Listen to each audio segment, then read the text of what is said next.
नमस्कार दोस्तों, कैसे हैं आप सब लोग। उम्मीद है बहुत बढ़िया होंगे। मेरा नाम है शिवम और होम साइंस जंक्शन पर आप सभी का स्वागत है।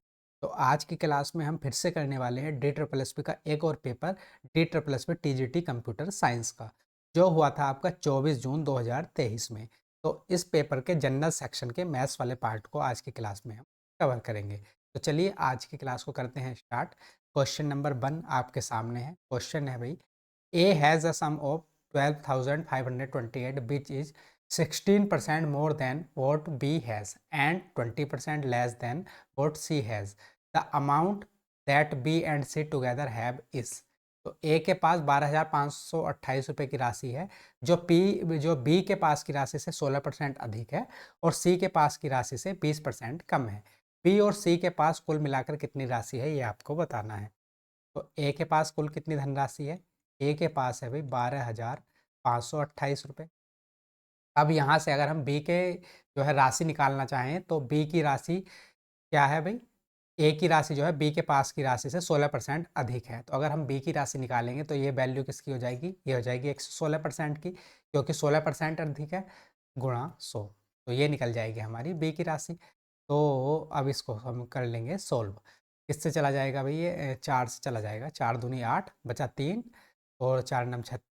उसके बाद 4 तिया 12, 4 4 तिया 12, 4 दूनी। उसके बाद ये किससे चला जाएगा? ये बचा 29 नीचे और ऊपर है 31 32। तो अगर आप 31 32 को आप 29 से भाग करेंगे तो कितनी बार जाएगा? 29 से एक बार 29, बचेगा कितना? 2 23, एक जीरो लगा देंगे, 2 उतार लेंगे। उसके बाद कितना आ जाएगा? 8 नम 72 और 8 दूनी 16, 16 4 20 3 23। हाँ, 8 बार चला जाएगा। तो ये आ जाएगा 108 और गुणा में क्या था? 100। तो बी की वैल्यू कितनी आ गई? 108 गुणा 100, या फिर आप कह सकते हैं 10,800। ये बी की वैल्यू आ गई हमारे पास।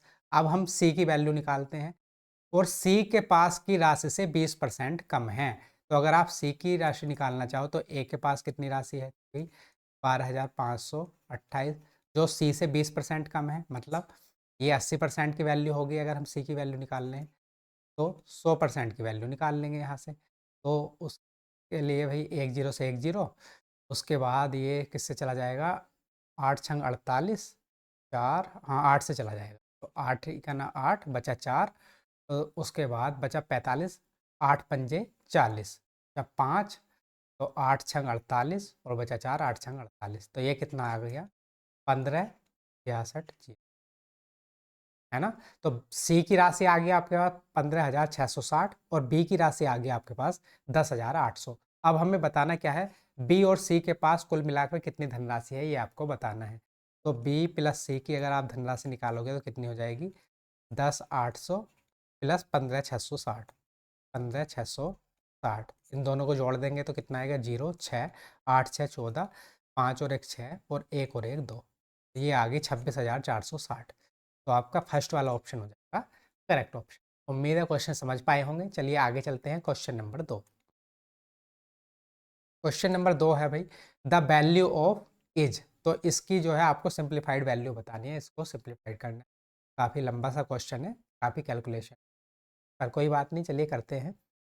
तो इसके लिए भाई हम एक काम करेंगे। सबसे पहले जो ऊपर वाला पार्ट है उसको सॉल्व कर लेते हैं और बाद में ये नीचे वाला जो पार्ट है इसको सॉल्व करेंगे। तो सबसे पहले सबसे ऊपर वाले पार्ट को सॉल्व करते हैं। तो ये क्या है? 6 सही 2/5। तो इसको सिंप्लीफाइड फॉर्म में क्या लिख सकते हैं? 5 छंग 30, 30 प्लस 2 32/5। ये आ जाएगा 32/5 भाग, ये है 5 सही 1/3। तो इसको लिख देंगे 5 × 15 और 1 16, 16/3। ऑफ, ऑफ का मतलब क्या होता है? गुणा होता है, तो इसको भी गुणा लिख लेते हैं। और सबसे पहले हम ऑफ को ही सोल्व करते हैं, है ना। सबसे पहले ऑफ को सोल्व करते हैं, उसके बाद भाग को। तो गुणा 4 दूनी 8 और 1 9/2। ये आ गया इस वाले ब्रैकेट में। अब अगले ब्रैकेट पर चलते हैं, इस वाले पर। तो ये है एक सही 1/3, तो 3 ना 3 और 1 4, तो ये हो जाएगा 4/3 भाग 5 या 15, 15 प्लस 3 कितना हो जाएगा? 18/5। फिर ऑफ है तो ऑफ का मतलब होता है गुणा, और ये हो जाएगा 5/, ये ब्रैकेट बंद, प्लस में 2/5। तो सिर्फ अभी हम जो है ऊपर वाले पार्ट को सॉल्व कर रहे हैं। तो इसको जब हम इस वाले ब्रैकेट को सोल्व करेंगे तो कितना आएगा 32/5 और ये भाग में है तो अगर हम गुणा में कर देंगे चीज़ें तो कैसे हो जाएंगी 3 गुणा 2 तो ये हो जाएगा 6 ऊपर 6 हो जाएगा और नीचे क्या आ जाएगा 16 गुणा 9 ये हो जाएगा 16 से 32 दो बार चला जाएगा और 3 दूनी 6 3 तिया तो ऊपर कितना आ जाएगा 2 दूनी 4 और नीचे आ जाएगा 5 ते 15 तो 4/15 ये आ जाएगा भाई 4/15 इस वाले ब्रैकेट की बात हो रही है इसको सोल्व करके क्या आया 4/15 माइनस के अब इस वाले ब्रैकेट को सोल्व करेंगे तो ये है आपके पास 4/3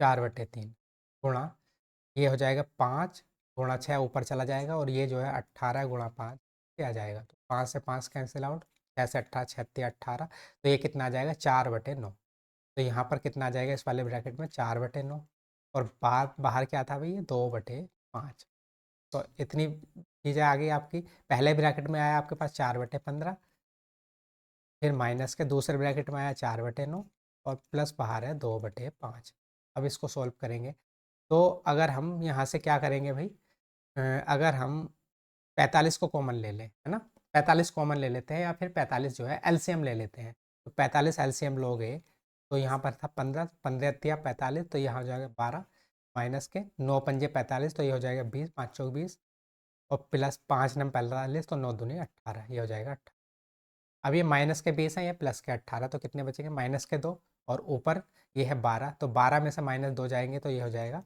10/45 या फिर इसको लिख सकते हैं 5 दूनी 10 5 नम 45 तो ये आ गया 2/9 तो जो ऊपर वाला पार्ट है पूरा कंप्लीट इसको सोल्व करके कितना आया हमारे पास 2/9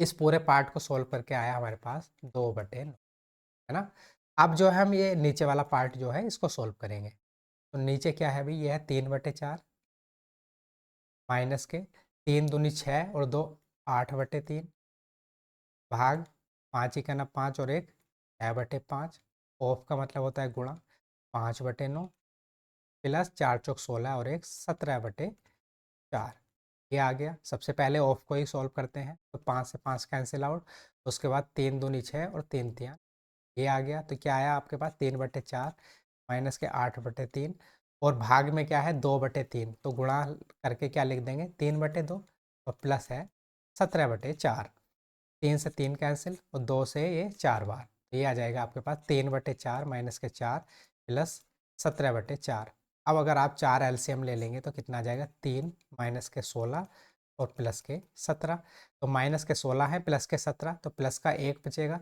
और 1 प्लस का प्लस 3 तो कितने हो जाएंगे 4 और नीचे भी है 4 तो ये आ जाएगा 4/4 या फिर 1 तो नीचे वाले इस वाले पोर्शन की वैल्यू कितनी आ गई कंप्लीट ये आ गई आपके पास 1 तो ऊपर था 2/9 ऊपर वाले पोर्शन को सॉल्व करके क्या आया था हमारे पास 2/9 नीचे वाले को सॉल्व करके आया 1 तो इसकी वैल्यू कंप्लीट कितनी हो जाएगी 2/9/1 या फिर आप कह सकते हैं सीधे 2/9 2/9 तो इसको सॉल्व करके कितना आएगा आपके पास 2/9 कौन सा ऑप्शन है फोर्थ वाला ऑप्शन है यही हो जाएगा आपका करेक्ट ऑप्शन तो काफ़ी बड़ा सा क्वेश्चन था टाइम टेकिंग क्वेश्चन था चलिए आगे चलते हैं क्वेश्चन नंबर 3 है भाई A varies directly as B and inversely as C.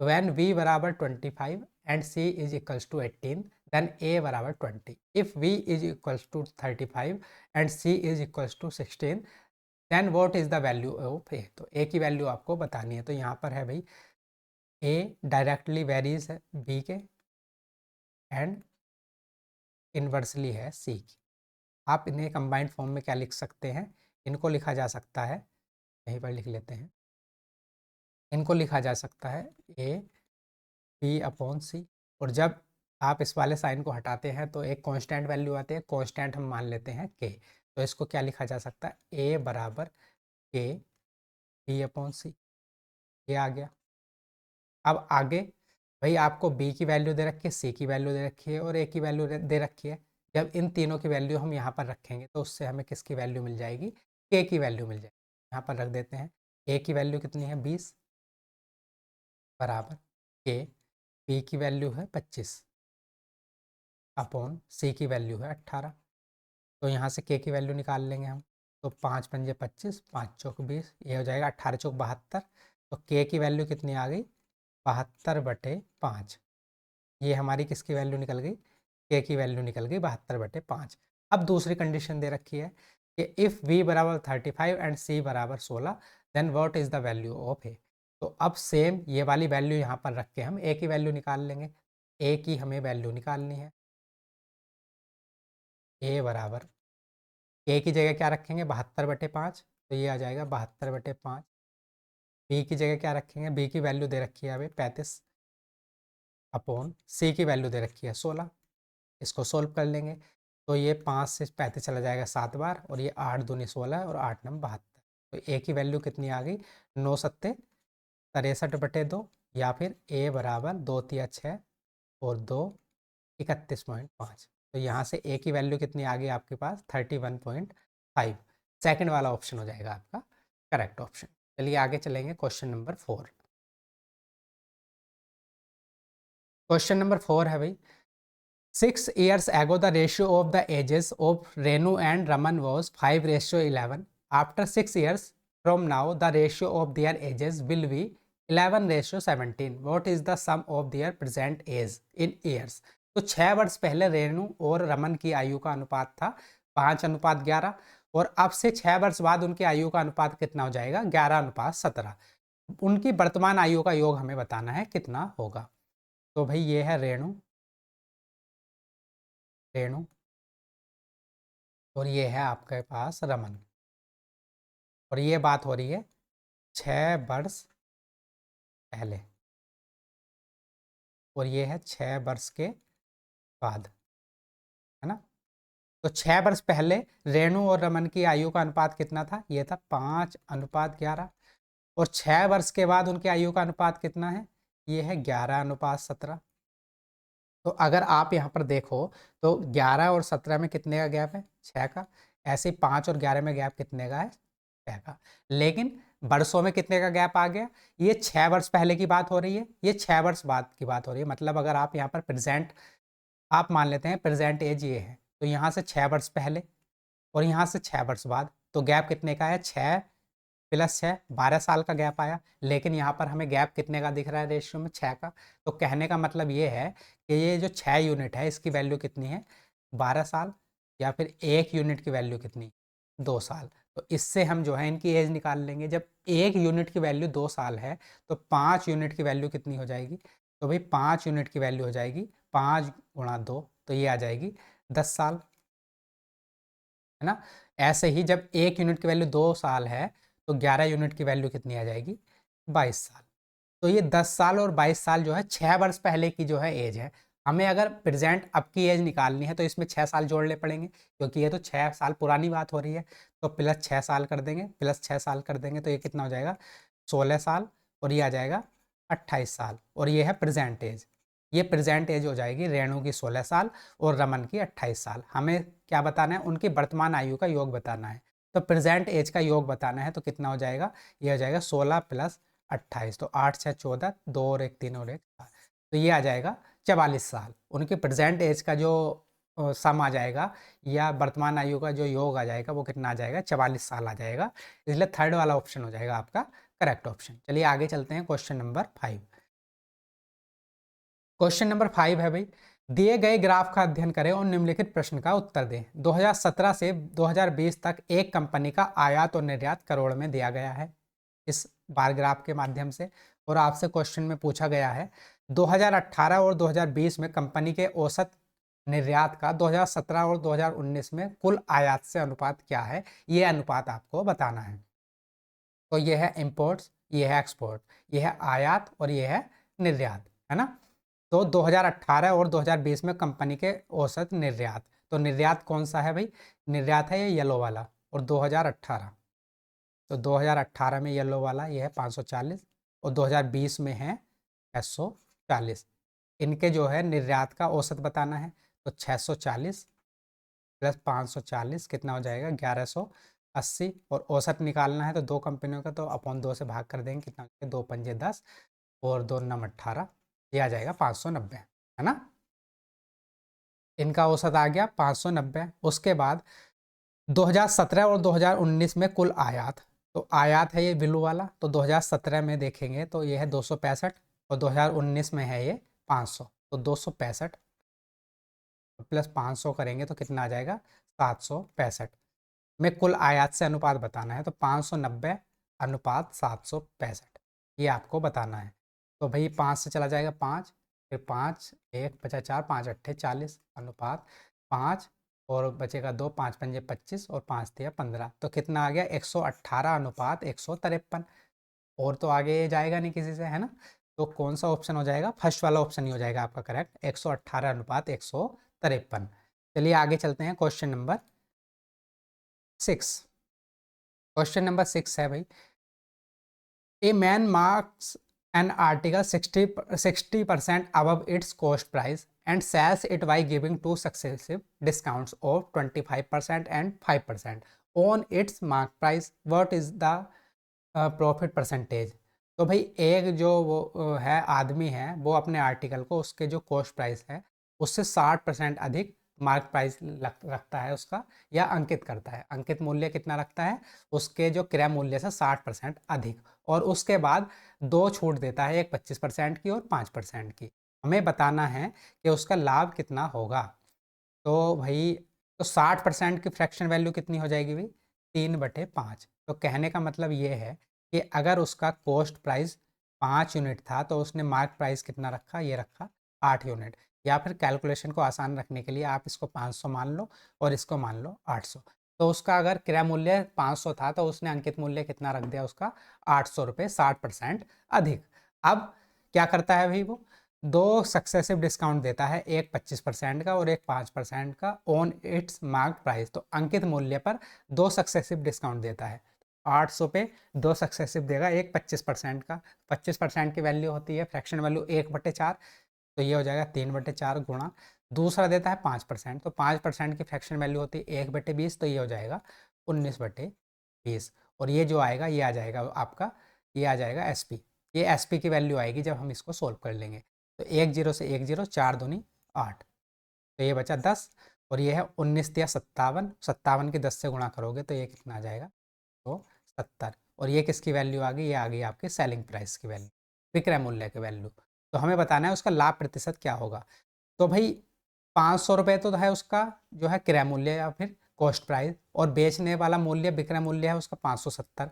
तो 500 की चीज़ 570 में बेचने पर उसे कितने का लाभ हुआ, 70 रुपये का, और कितने पर, 500 रुपये पर। तो परसेंटेज निकालना है तो 100 से गुणा कर देंगे, तो 2 0 से 2 0, 5 से ये चला जाएगा 14 बार। तो उसको कितने परसेंट का प्रॉफिट होगा, 14% का प्रॉफिट होगा। तो आपका फर्स्ट वाला ऑप्शन हो जाएगा करेक्ट ऑप्शन। चलिए आगे देखते हैं question number 7। Question number 7 DI का क्वेश्चन है, दिए गए पाई चार्ट का अध्ययन करें और निम्नलिखित प्रश्न का उत्तर दें। ये आपको दे रखा है। उसके बाद numbers of student in class B third में दे रखे हैं आपके पास 105, और कक्षा एक्स में लड़के और लड़कियों की संख्या का अनुपात 4:5 है, और कक्षा बी सेकंड में लड़के और लड़कियों की संख्या का अनुपात 5:9 है। कक्षा बी सेकंड में लड़कों की संख्या का कक्षा एक्स में लड़कियों की संख्या से अनुपात क्या होगा, ये आपको बताना है। तो ये जो दे रखा है भाई, breakup degree wise of the total number of students studying in class B first to X in class in a school. तो ये जो है ये दे रखा है, डिग्री में ब्रेकअप दे रखा है इसका, है ना। जैसे एक अगर सर्कल की बात करो तो सर्कल किससे मिलके बनता है, 360 डिग्री का होता है। तो ये है 64.8 डिग्री, ये 72 डिग्री, ये 63 डिग्री। तो ये सब वैल्यू किस में दे रखी है, डिग्री में दे रखी है। उसके बाद number of students in class B third में दे रखे हैं 105। तो वी थर्ड कौन सी क्लास है भाई, ये वाली, वी थर्ड ये वाली क्लास है। तो कहने का मतलब ये है कि 63 डिग्री की वैल्यू कितनी दे रखी है आपको, 105। यहाँ से अगर आप 1 डिग्री की वैल्यू निकालना चाहें तो ये कितनी हो जाएगी, 105/63। ये 1 डिग्री की वैल्यू आ गई आपके पास 105/63, है ना। अब अपने क्वेश्चन को देखते हैं। कक्षा एक्स में लड़के और लड़कियों की संख्या का अनुपात 4:5 है। तो कक्षा एक्स ये वाली है, तो अगर यहाँ पर आप देखोगे तो ये है 64.8 डिग्री। तो कक्षा एक्स में टोटल अगर हम स्टूडेंट्स निकाल लें तो 1 डिग्री की वैल्यू आपके पास यहाँ से कितनी है, 1 डिग्री की वैल्यू आपके पास यहाँ से है 105/63। यहाँ से हम 64.8 डिग्री की वैल्यू निकालना चाहे तो कैसे निकाल लेंगे, गुणा 64.8 कर देंगे, है ना। अब ये एक पॉइंट हटाएंगे तो यहाँ पर आ जाएगा 0। और ये 105 से 630 कितनी बार चला जाएगा? 6 बार। और 6 से 1 और 6 अट्ठे 48। तो ये कितनी वैल्यू आ गई? ये आ गई आपके पास 108। एक्स की वैल्यू कितनी आ गई? 108, है ना। अब कक्षा 20 सेकंड, तो 20 सेकंड कौन सी है? ये वाली है। और 20 सेकंड में जो है लड़के और लड़कियों की संख्या का अनुपात दे रखा है 5:9। तो अगर 20 सेकंड में टोटल स्टूडेंट्स हम निकालना चाहें तो वो कितने हैं? 75.6। अगर 1 डिग्री की वैल्यू आपके पास यहाँ पर थी 105/63, और हम अगर 75.6 डिग्री की वैल्यू निकालना चाहें तो इसको 75.6 से गुणा कर देंगे, ये पॉइंट हटेगा तो यहाँ 0 आ जाएगा। ये इससे 6 बार चला जाएगा, और 6 से 6, 6 दूनी 12 बचा 3, 36। तो 20 सेकंड की जो वैल्यू आ गई वो मतलब कक्षा में टोटल स्टूडेंट्स आ गए, वो कितने आ गए? ये आ गए 126। ये आ गए टोटल 126, है ना। तो अब जो है हमने टोटल स्टूडेंट्स की वैल्यू निकाल ली। कक्षा एक्स में लड़के और लड़कियों की संख्या का अनुपात दे रखा था आपको 4:5, ये लड़के हैं और ये लड़कियां। और कक्षा 20 सेकंड में लड़के और लड़कियों की संख्या का अनुपात दे रखा था 5:9। तो यहाँ से अगर हम इनकी वैल्यू निकालना चाहें तो बड़ी आसानी से निकल सकती है।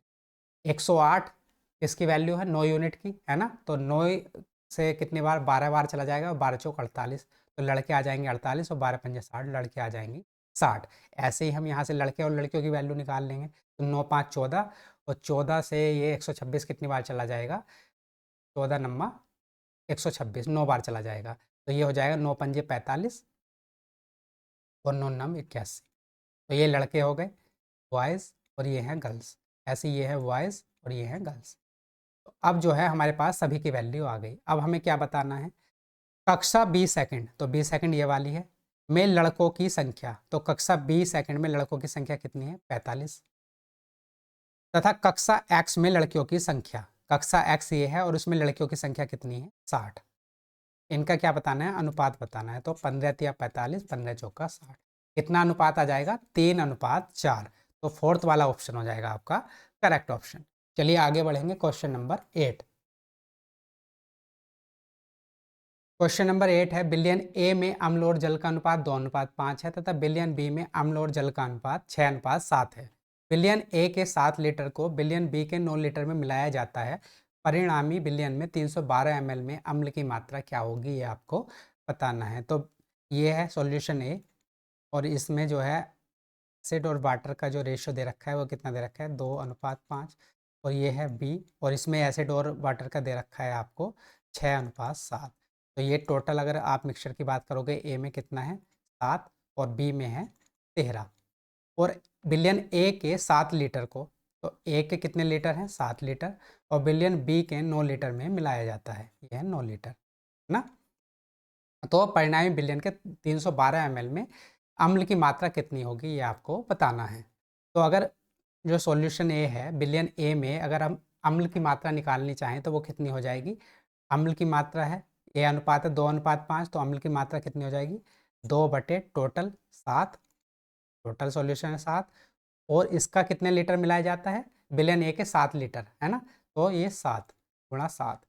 तो सॉल्यूशन ए की में जो है अम्ल की मात्रा कितनी हो जाएगी? 7 से 7 कैंसिल किया जाएगी, 2 लीटर। ऐसे ही हम जो है बिलियन जो बी में है अम्ल की मात्रा निकालनी चाहें तो कैसे निकाल लेंगे? ये अम्ल और जो वाटर है इसका रेशो दे रखा है 6:7, तो ये हो जाएगी 6, और टोटल मात्रा है बटे 13, और इसके कितने लीटर लिए जाते हैं? 9 लीटर गुणा 9। इससे अम्ल की मात्रा निकल जाएगी 9 छंग 54, 54 बटे 13। और 13 से जो है 54 को भाग करोगे तो कितनी बार जाएगा? 13 चौका 52, और बचेगा कितना भाई? 2, 13, और 13 छंग 13 पंजे 65। हाँ, तो 1.15 आ जाएगा लगभग, 4.15 के आसपास आएगा। तो इसको आप क्या लिख सकते हैं कैलकुलेशन आसान करने के लिए? 4.2। इसको आप 4.2 भी लिख सकते हैं, जिससे कि आपकी कैलकुलेशन जो है आसान रहे। तो बी में जो अम्ल की मात्रा है वो कितनी आ गई? 4.2 लीटर। अब भाई हमें क्या बताना है? मिलाया जाता है परिणामी बिलियन के 312 ml में जो है अम्ल की मात्रा कितनी होगी? ये आपको बतानी है। तो अगर टोटल जो देखें अम्ल की मात्रा कितनी है? 7 लीटर ये, 7 ये वाले, और 9 लीटर ये, 16 लीटर। और इसमें जो है जो हमने ए और बी को मिलाया उसके अम्ल की मात्रा कितनी निकाली? 4.2, तो ये है प्लस ए में कितनी थी 2, तो ये आ जाएगी 6.2। तो 6.2 और टोटल मिक्सचर था हमारे पास 9 और 7 16 लीटर, और हमें कितने में निकालनी है 312 ml में, तो गुणा कर देंगे हम 312 से। अब इसको सोल्व कर लेंगे, तो ये किससे चला जाएगा 8 से, 8 दूनी 16 और 8 तिया 24 और बचेगा 7, 8 नम 72। उसके बाद ये 2 तिया 6 और 2 ही खाना 2, तो कितना आ जाएगा 39 की 3.1 से गुणा कर लेंगे। 9 3 3 नम 27, 3 तिया 9 और 2 11, तो ये कितना आ जाएगा 9 10 और 1 और 1 2 और 1, तो ये आ जाएगा 120.9। 120.9 ml ये आ जाएगा आपका आंसर। आप अपने ऑप्शन देख लेते हैं, तो 120.9 के आसपास कौन सी वैल्यू है, थर्ड वाली है, यही हो जाएगा आपका करेक्ट ऑप्शन। ये अप्रोक्स वैल्यू क्यों आ रही है, क्योंकि हमने जो है यहाँ पर अप्रोक्सीमेट जो वैल्यू ले ली थी बी की, ये आ रहा था 4.15 के आसपास, हमने 4.2 ले लिया था, इसलिए ये थोड़ा सा आंसर जो है थोड़ा सा इससे डिफरेंट आया है ना, तो इसलिए थर्ड वाला ऑप्शन हो जाएगा आपका करेक्ट ऑप्शन। तो आपको जो है अप्रोक्सीमेट वैल्यू का भी यूज़ करना है, जिससे कि आपकी कैलकुलेशन आसान हो सके। चलिए अगला क्वेश्चन देख लेते हैं, क्वेश्चन नंबर 9। क्वेश्चन नंबर 9 है भाई, यदि 9 अंकीय संख्या 9 2 4 x 5 9 7 y 4 88 से विभाज्य है, तो 5x - 3y का अधिकतम संभावित मान क्या होगा, ये आपको बताना है। तो ये 9 अंकों की संख्या है और 88 से विभाज्य है। अगर कोई भी संख्या 88 से विभाज्य है, तो 88 के जो फैक्टर होते हैं वो क्या होते हैं 11 गुणा 8। अगर कोई संख्या 88 से विभाज्य है, तो वो 11 से भी विभाज्य होगी और 8 से भी विभाज्य होगी, है ना, ये वाली बात तो पक्की है बिल्कुल। तो ये जो आपकी 9 अंकीय संख्या दे रखी है आपको, ये 11 से भी विभाजित होनी चाहिए और 8 से भी विभाजित होनी चाहिए, और हमें जो है 5x - 3y का अधिकतम मान बताना है। अधिकतम मान के लिए हमें क्या करना पड़ेगा, y की वैल्यू कम से कम हो और x की वैल्यू ज़्यादा से ज़्यादा हो, तभी तो इसका जो है अधिकतम मान निकलेगा, है ना। तो भाई 8 से डिविजिबिलिटी का रूल क्या है कि लास्ट की जो किसी भी जो नंबर है उसकी लास्ट के अगर 3 डिजिट 8 से डिवाइड हो रही हैं, तो वो पूरा नंबर भी 8 से भाग चला जाता है। तो ये है आपके पास 7 y और 4, ये इस नंबर के लास्ट के 3 डिजिट हैं। अगर ये जो है 8 से डिवाइड हो गई, तो ये पूरा नंबर भी जो है 8 से भाग हो जाएगा। तो ये 8 के डिविजिबिलिटी का रूल है। तो हम y की वैल्यू को ऐसा क्या रखें, और y की वैल्यू कम से कम रखनी है, 0 से लेके 9 तक ही रख सकते हैं, और y की वैल्यू कम से कम रखनी है जिससे कि इसका मान ज़्यादा से ज़्यादा है ना, क्योंकि y को हमें घटाना है। तो y अगर हम 0 रखें तो और 8 से भाग दें, तो भाई कितना आ जाएगा 8 अट्ठे 64 और बचेगा 6 और 8 अट्ठे 64 बिल्कुल। अगर y की वैल्यू को हम क्या रख लें 0 रख लें, तो ये कितना हो जाएगा 704, और ये 8 से पूरा पूरा डिवाइड हो जाएगा। देखिए 8 अट्ठे 64 बचेगा 6 और 8 अट्ठे 64, 88 बार। तो y की सबसे कम वैल्यू 0 से 9 तक क्या हो सकती थी, 0 ही हो सकती थी, और y की वैल्यू 0 रखने पे ये जो संख्या है 8 से पूरी पूरी डिवाइड हो रही है। तो y की वैल्यू तो आ गई हमारे पास क्या, यहाँ पर लिख लेते हैं एक तरफ, पाई की वैल्यू आ गई हमारे पास 0। अब हमें किसकी वैल्यू निकालनी है, x की वैल्यू और निकालनी है। तो अगर ये संख्या 11 और 8 से डिवाइड हो रही है, तो 8 से डिवाइड करके तो हमने क्या पाई की वैल्यू निकाल ली। अब हम 11 के डिविजिबिलिटी का रूल देखते हैं। 11 के डिविजिबिलिटी का रूल क्या है कि अगर हम दाईं तरफ से स्टार्ट करें और अल्टरनेट डिजिट का सम करें, और फिर जो है जो बची हुई डिजिट है उनका सम करें, या तो उनका जो अंतर है वो 0 आना चाहिए या फिर 11 का कोई गुणा जाना चाहिए। तो ये y की वैल्यू तो हमारे पास आ गई कितनी 0। अब भाई यहाँ से स्टार्ट करते हैं दाईं तरफ से और एक एक छोड़ के संख्या का योग करते हैं। तो ये है 4 + 7 7 4 11, 11 5 16, 16 4 20, 20 और 9 29, तो ये आ गया 29। अब जो बची हुई संख्याएं हैं, तो ये y की वैल्यू तो 0 है, 0 + 9, 9 + x और x प्लस के 2, तो कितना आ गया 9 + 2 11, 11 + x, तो ये आ गया 11 + x। तो जो ये वाली अल्टरनेट जो डिजिट थी इनका सम आया था 29, और जो बची हुई डिजिट थी उनका सम आया 11 + x। तो इनका जो डिफरेंस है, जो ये वाला सम आया और ये वाला जो सम है, इनका जो डिफरेंस है या तो 0 आना चाहिए, या फिर कोई ऐसी संख्या हो जो 11 का गुणा जो 11 का मल्टीपल हो, तभी वो संख्या जो है पूरी पूरी 11 से डिवाइड होती है। तो हम x की ऐसी क्या वैल्यू रखें जो भाई, और वैल्यू हमें x की क्या रखनी है 0 से 9 तक ही वैल्यू रख सकते हैं सिंगल डिजिट में। तो अगर आप यहाँ पर 9 भी वैल्यू को रख लो, है ना, तो ये कितना हो जाएगा 11 9 20, और 29 में से 20 माइनस करोगे तो वो आएगा 9, और जो है 11 का मल्टीपल नहीं है ना। तो हमें 11 की ऐसी क्या वैल्यू रखनी चाहिए कि जिससे इनका डिफरेंस जो है 11 के आसपास आ जाए। तो इसके लिए आप क्या करोगे, 29 में से 11 माइनस कर लो, 8 और 1। तो x 11 प्लस x की जो वैल्यू है अगर हम 18 रख दें तो ये इनका डिफरेंस 29 और 18 का डिफरेंस 11 आ जाएगा, है ना। तो 11 में आप क्या जोड़ोगे जिससे वो 18 बन जाए, तो 11 में अगर आप 7 जोड़ दोगे तो वो 18 बन जाएगा, है ना। और 29 और 18 का डिफरेंस कितना आ जाएगा, 11। और 11 अगर इसका डिफरेंस आ गया तो ये पूरी पूरी संख्या 11 से डिवाइड हो जाएगी। तो यहाँ से हमें x की वैल्यू क्या मिल गई, यहाँ से हमें x की वैल्यू मिल गई 7। अब x और y की वैल्यू यहाँ पर रख देंगे। हमें किसकी वैल्यू निकालनी थी, 5x माइनस 3y, इसकी वैल्यू निकालनी थी। तो ये हो जाएगा 5, x की वैल्यू है हमारे पास 7, 35 माइनस का 3 और y की वैल्यू है 0। तो ये कितना आ जाएगा, 35 और 3 की किसी भी संख्या से गुणा करो, 3 के 0 से, 0 की किसी भी संख्या से गुणा करो आता है 0, तो ये हो जाएगा 0, तो ये आ जाएगा 35। तो इसको सोल्व करके अधिकतम मान कितना आ सकता है, 35। तो इसलिए फोर्थ वाला ऑप्शन हो जाएगा आपका करेक्ट ऑप्शन। चलिए आगे देखते हैं क्वेश्चन नंबर 10। क्वेश्चन नंबर 10 है भाई, By selling an article at 11/25 of its selling price, a shopkeeper loses 34%. If he sells it at 80% of its original selling price, then his profit percentage is। तो एक वस्तु को उसके विक्रय मूल्य के 11/25 पर बेचकर एक दुकानदार को 34% का घाटा होता है। यदि वह इसे इसके मूल विक्रय मूल्य के 80% पर बेचे तो उसका लाभ परसेंट क्या होगा, ये आपको बताना है। तो कोई संख्या अगर उसका विक्रय मूल्य 25 था तो उसके 11/25 पर बेचने पर, मतलब 11 पर बेचने पर उसे कितने की हानि होती है, ये सेलिंग प्राइस है, उस पर बेचने पर मतलब 11 पर बेचने पर 34% की हानि होती है। 34% की हानि होती है तो इसका मतलब क्या है, इससे हम क्या निकाल सकते हैं, कॉस्ट प्राइस निकाल सकते हैं। अगर 34% की हानि होती है तो अगर हमें इसका कॉस्ट प्राइस निकालना होगा तो ये किसकी, 11 किसकी वैल्यू हो जाएगी, 11 वैल्यू हो जाएगी आपके पास 66 की। ये 66 की वैल्यू हो जाएगी क्योंकि 64% का लाभ सॉरी हानि होती है। तो 11 वैल्यू है 66 की। अगर हमें इसका जो है कॉस्ट प्राइस निकालना है, लागत मूल्य निकालना है, तो 100% की वैल्यू निकालनी पड़ेगी। तो 11 से 66 6 बार, और 6 से ये कितनी बार चला जाएगा, 6 बचेगा 4, 6 छंग 36, बचेगा 4 6 7। तो लगभग ये कितना आ जाएगा, 16.67। तो ये क्या आ गया, 16.67। ये किसकी वैल्यू होगी, कॉस्ट प्राइस की वैल्यू आ गई 16.67, उसके क्रय मूल्य की वैल्यू। अब आगे हमसे क्वेश्चन में पूछा गया है भी, यदि वह इसके मूल विक्रय मूल्य के 80% पर बेचता है, तो मूल विक्रय मूल्य कितना था, 25। तो अगर इसके 80% पर बेचता है तो 4/5 पर बेचेगा, तो 5 पंजे 25, 5 चौक 20, तो ये 20 में बेचेगा। मूल जो विक्रय मूल्य था वो 25 था, इसके अगर 80% पर बेचेगा तो कितने पर बेचेगा, 20 पर बेचेगा।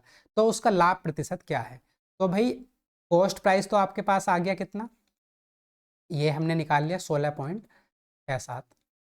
उसके बाद आपका सेलिंग प्राइस कितना आ गया, ये आ गया 20। आपको लाभ बताना है, तो लाभ कितना आ जाएगा, 3 3.33, और कितने पर लाभ हो रहा है, 16.67 पर। 100% की वैल्यू निकाल लेंगे तो ये इससे ये चला जाएगा, और ये 3.33, ये या फिर आप इसको मान सकते हैं 333, और ये है नीचे हो गया क्या आपके पास, ये हो गया 333, और नीचे हो गया 1667 गुणा 100। ये इसका लगभग कितने परसेंट है, तीन या फिर कितने गुना है, तो 3 पंजे 15, लगभग 5 बार चला जाएगा ये 333 से 1667 कितनी बार चला जाएगा, 5 बार। और 5 से 100 कितनी बार चला जाएगा, 20%। तो 20% का लाभ हो जाएगा, है ना। ये हमने जो है अप्रोक्स में जो है वैल्यू निकाल ली, तो कितने का लाभ हो जाएगा, 20% का लाभ हो जाएगा। इसलिए सेकंड वाला ऑप्शन हो जाएगा आपका करेक्ट ऑप्शन। उम्मीद है इस क्वेश्चन को भी आप समझ पाए होंगे। तो ये 10 क्वेश्चन हमने कर लिए टीजीटी कंप्यूटर साइंस के। इसके 10 क्वेश्चन और बचे हुए हैं, इसे हम कल के क्लास में कवर कर लेंगे। अगर क्लास अच्छी लगी है तो लाइक कर देना, शेयर कर देना, और अगर आपको इस क्लास का पीडीएफ चाहिए तो वो मिल जाएगा टेलीग्राम चैनल पेपर 1 भाई शिवम चौहान पर। तो